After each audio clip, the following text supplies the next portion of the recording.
Class 12th physics में आज हम यहाँ पर मोस्ट इम्पॉर्टेंट क्वेश्चंस के बारे में डिस्कस करेंगे जो आपके बोर्ड एग्ज़ाम के लिए बहुत ही ज़्यादा इम्पॉर्टेंट रहने वाले हैं। तो आज की क्लास में यहाँ पर हम डिस्कस करेंगे कार्यफलन के बारे में, जो आपका वेरी शॉर्ट में बहुत ज़्यादा पूछा जाता है। उसके बाद दहली तरंगदैर्घ्य, दहली आवृत्ति और निरोधी विभव के बारे में डिस्कस करेंगे।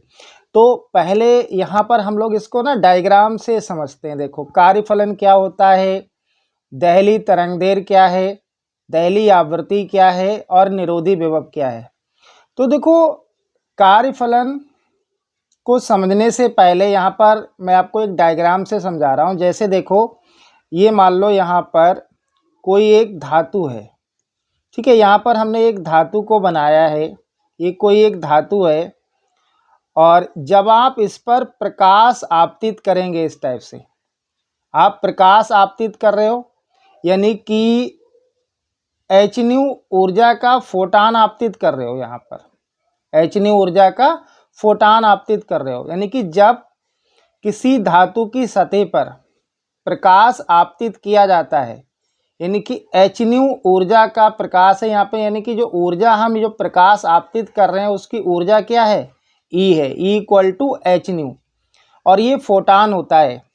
तो धातु की सतह से इलेक्ट्रॉन उत्सर्जित होने लगते हैं, यानी कि इलेक्ट्रॉन बाहर निकलने लगते हैं। इतना आपको समझ में आ गया होगा कि अगर हम किसी धातु पर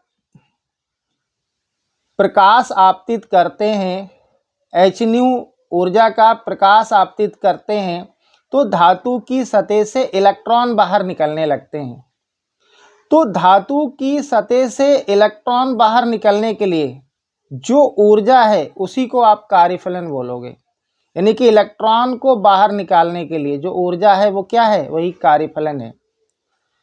देखो, हमने आपको यहाँ पर ये लिखा भी है, मैं आपको बता दूं कि कार्यफलन देखो क्या है कि किसी धातु की सतह से मुक्त इलेक्ट्रॉनों को बाहर निकालने के लिए जिस न्यूनतम ऊर्जा की आवश्यकता होती है वह उस धातु का कार्यफलन कहलाती है।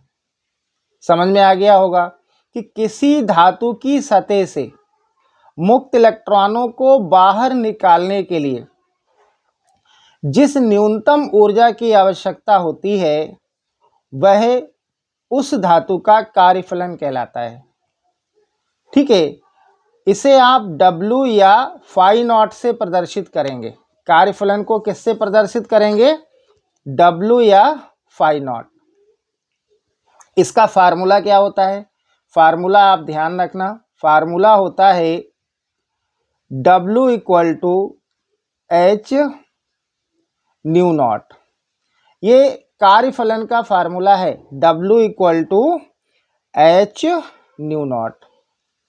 तो यहाँ पर देखो h क्या है, h यहाँ पर प्लांक नियतांक है, और μ0 क्या है, ये दहली आवृत्ति है। तो परिभाषा आपको अच्छे समझ में आ गई होगी। बहुत इंपॉर्टेंट है कि धातु की सतह से इलेक्ट्रॉनों को बाहर निकालने के लिए जिस ऊर्जा की आवश्यकता होती है वह कार्यफलन कहलाती है। तो डायग्राम में हमने आपको यही बताया था कि जब आप hν ऊर्जा का फोटान धातु की सतह पर आपतित करेंगे तो यहाँ से इलेक्ट्रॉन बाहर निकलने लगते हैं। तो जिस ऊर्जा के कारण इलेक्ट्रॉन बाहर निकलने उसी को आप क्या बोलेंगे, कार्यफलन बोलेंगे। तो यहाँ पर यही लिखा गया है कि धातु की सतह से मुक्त इलेक्ट्रॉनों को बाहर निकालने के लिए जिस न्यूनतम ऊर्जा की आवश्यकता होती है वह उस धातु का कार्यफलन कहलाती है, ठीक है। फार्मूला ध्यान रखना, W = क्या होता है, hν0 होता है। इसके बाद देखो, दहली आवृत्ति की परिभाषा समझेंगे। दहली आवृत्ति क्या होती है, देखिए बेटा, ये भी एग्जाम में बहुत ज़्यादा क्वेश्चन पूछा जाता है दहली आवृत्ति, दहली तरंगदैर्घ्य का। तो आपतित प्रकाश की वह अधिकतम तरंगदैर्घ्य जो किसी पदार्थ से प्रकाश इलेक्ट्रॉन उत्सर्जित करा सके, यानी कि देखो धातु की सतह से उत्सर्जित इलेक्ट्रॉन ही हो रहे हैं, ठीक है, तो यानी कि आपतित प्रकाश की वह अधिकतम तरंग देर जो किसी पदार्थ से प्रकाश इलेक्ट्रॉनों को उत्सर्जित करा सके वह उस पदार्थ की दहली तरंग देर कहलाती है। इसे लैम्डा नॉट से प्रदर्शित करेंगे। तो देखो इसका फार्मूला क्या होगा, फार्मूला आप जो अभी हमने कार्यफलन का फार्मूला लिखा है वहीं से हम फार्मूला लिख सकते हैं। देखो कैसे, W इक्वल टू क्या था, H न्यू नॉट, और न्यू इक्वल टू होता है, अगर हम जनरल बात करें तो देखो एक फार्मूला होता है nu equal to C upon में लैम्डा। यहाँ पर न्यू नॉट है तो आप इसको क्या लिख दोगे, H C अपॉन में लैम्डा नॉट। C क्या है, यहाँ पर निर्वात में प्रकाश की चाल है। तो हमें यहाँ से दहली तरंग दैर्घ्य का फार्मूला बनाना है। तो यहाँ से लैम्डा नॉट जब आप निकालेंगे तो लैम्डा नॉट इक्वल टू क्या आ जाएगा, H C अपॉन में W। तो ये जो फार्मूला है ये आपका किसका हो जाएगा, दहली तरंग दैर्घ्य का। ये फार्मूला बन जाएगा आपका दहली तरंग दैर्घ्य का। अब देखो इसके बाद जो डेफिनेशन है आप बहुत आसानी से इसको याद कर सकते हैं। दहली आवृत्ति, पहले मैं यहाँ पर जो डेफिनेशन हमने लिखी है उसको आप देख लीजिएगा। यहाँ पर लिखा है कि आपतित प्रकाश की वह न्यूनतम आवृत्ति जो किसी पदार्थ से प्रकाश इलेक्ट्रॉन उत्सर्जित कर सके वह उस पदार्थ की दहली आवृत्ति या संस्तब्ध आवृत्ति कहलाती है। तो देखो दोनों डेफिनेशन में आपको डिफरेंस याद होना चाहिए। देखो यहाँ पर क्या है, न्यूनतम आवृत्ति, और यहाँ पर है अधिकतम तरंग दैर्घ्य, बस इतना डिफरेंस है। इसलिए आप एक डेफिनेशन याद करेंगे और दूसरी आपको बहुत आसानी से याद हो जाएगी। ठीक है, तो दहली आवृत्ति की परिभाषा क्या बन जाएगी कि आपतित प्रकाश की वह न्यूनतम आवृत्ति जो किसी पदार्थ से प्रकाश इलेक्ट्रॉन उत्सर्जित करा सके वह उस पदार्थ की दहली आवृत्ति कहलाती है। इसको न्यू नॉट से प्रदर्शित करते हैं। तो इसका फार्मूला क्या होगा, तो देखो कार्यफलन का फार्मूला क्या होता है, W equal to H nu naught. यहाँ पर न्यू नॉट क्या है, दहली आवृत्ति है, तो यहाँ से आप न्यू नॉट का फार्मूला बना लीजिए।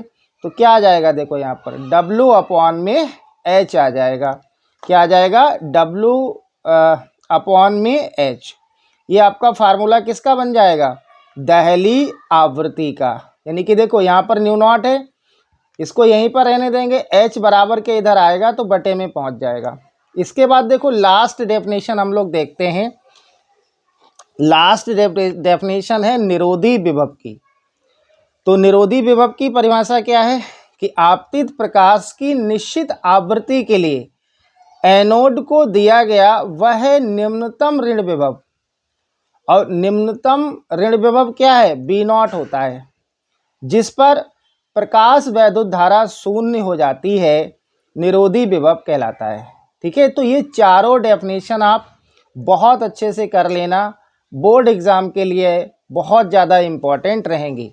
ठीक है, तो चारों डेफिनेशन आप कर लेना अच्छे से, यहाँ से आपको क्वेश्चन मिल सकता है, क्योंकि ये एग्ज़ाम आप खुद देखना, अगर आप अनसोल्ड से तैयारी कर रहे हैं तो इन चारों में से हर सेट में आपको एक क्वेश्चन मिलेगा, और इनको आप बहुत अच्छे से कर लेना। ठीक है, इनके फार्मूले भी ध्यान रखना, क्योंकि फार्मूलों से क्या होता है, न्यूमेरिकल पूछे जाते हैं। अगर फार्मूला आपको अच्छे से आता है तो आप न्यूमेरिकल भी कर सकते हैं।